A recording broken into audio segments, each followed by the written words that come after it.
আসসালামু আলাইকুম। ভালো আছেন সবাই?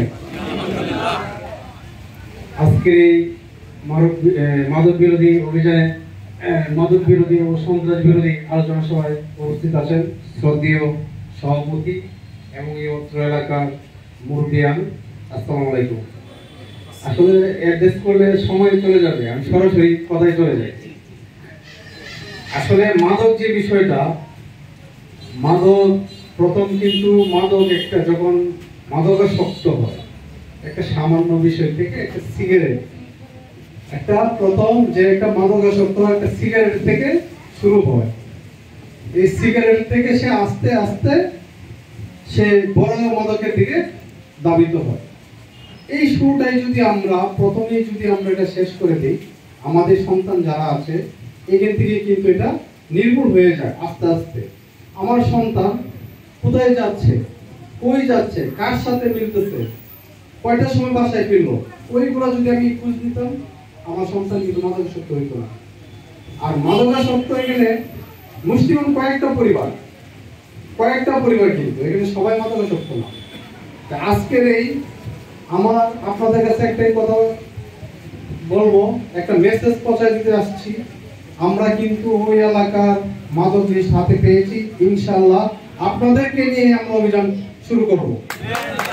কারণ আপনাদের সহযোগিতায় আমরাও আশা করি এই মাদক, এই সুন্দর এই কিশোরগঞ্জ হচ্ছে একটা ঐতিহ্যবাহী জেলা, কিশোরগঞ্জ একটা ঐতিহ্যবাহী জেলা। এই মাদকের জন্য এই জেলার সুনাম নষ্ট হোক, একটা এই মহল্লার সুনাম নষ্ট হোক, এটা আমরা কখনো চাবো না। আমাদের সর্বোচ্চ সর্বশক্তি দিয়ে চেষ্টা করব। আর মাদকের বিরুদ্ধে আমরা জিরো টলারেন্স। মাদক কারবারি, মাদক ব্যবসায়ী, মাদক সেবনকারী যেই হোক, আইনের চোখে সে অপরাধী।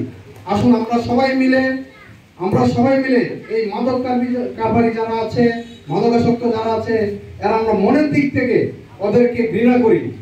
আর যারা মসজিদের ইমাম সাহেব আছেন, খতিব সাহেব আছেন, স্কুলের টিচার আছেন, ওনাদের কাছে আমার একটাই রিকোয়েস্ট, সেটা হচ্ছে প্রতি শুক্রবার খুতবার আগে আমি 5টা মিনিট এই মাদক সংক্রান্তে সুফল এবং কুফলের সম্বন্ধে আলোচনা করি। দেখবেন ইনশাআল্লাহ এটা থেকে আমরা অনেক সফলতা পাবো আমার আশা। যারা টিচার আছেন, ক্লাসের সময় যাওয়ার শেষ মুহূর্তে 5টা মিনিট সময় নেন, 5টা মিনিট নিয়ে ছাত্রদেরকে বুঝান, মাদক সুফল এবং কুফল সম্বন্ধে তাদেরকে ধারণা দেন।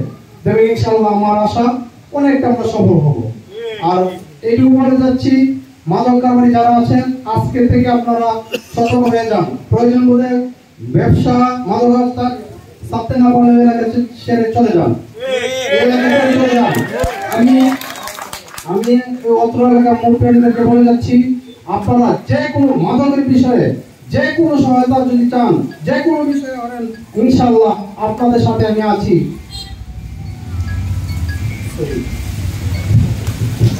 আপনারা মাদক একটা আসল আইন হাতে তুলে নেবেন না। আমাদের সাথে যোগাযোগ করার বিভিন্ন ওয়ে আছে, 349 আছে। আপনি একটা মাদক ধরবেন, মাদক ধরে 349 কল দেন, সঙ্গে সঙ্গে পুলিশ চলে আসবে। 349 সঙ্গে সঙ্গে আমার থানার সাথে সংযোগ করে দিবে, যে কোনো একজন অফিসারের সাথে সংযোগ করে দিবে। আপনারা মাদকটা ধরে আইন হাতে চালানো দিয়ে আমাদেরকে সংবাদ দেন, আমরা তাৎক্ষণিকভাবে চলে আসবো। আরেকটা হচ্ছে মাদক যারা করে আপনারা সবাই জানেন, আপনারা সবাই চিনেন, ঠিক আছে? আজ থেকে আমরা তাদেরকে বয়কট করি, সবাই মিলে বয়কট করবো, পারবো না? কিন্তু একটা কথা আপনারা রাখবেন, আইন কোনোদিন হাতে তুলে নেবেন না। এই যে তানজিম ভাই একটা কথা বলে গেল, বোমায়ের ঘটনা, এটা সবাই আপনারা জানেন, ঠিক আছে? এটা যদি আমরা সবাই কয়েকজন যদি উদ্যোগ নিতাম, মাদকের বিরুদ্ধে যদি উদ্যোগ নিতাম, ইনশাআল্লাহ এটা শেষ হয়ে যেত। আমরা এইভাবে প্রত্যেকটা এলাকায় কিন্তু বিট পুলিশিং করতেছি এই মাদকের উপরে। গাইডেন করলাম ওই দিন জনতা রোডে, আজকে এখানে আমি ইনশাআল্লাহ আমি প্রত্যেকটা ওয়ার্ডে করব।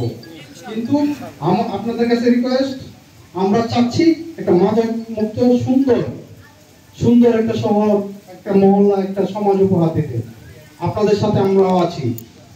আসলে আমাদের এই সদর উপজেলার জনসংখ্যা হচ্ছে প্রায় 3.5 লাখ এর মতো।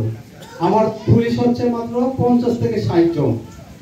একার পক্ষে এই 60 জন পুলিশ নিয়ে 3.5 লক্ষ জনগণের সেবা দেওয়া, এটা আপনাদের উপর আমি ছেড়ে দিলাম।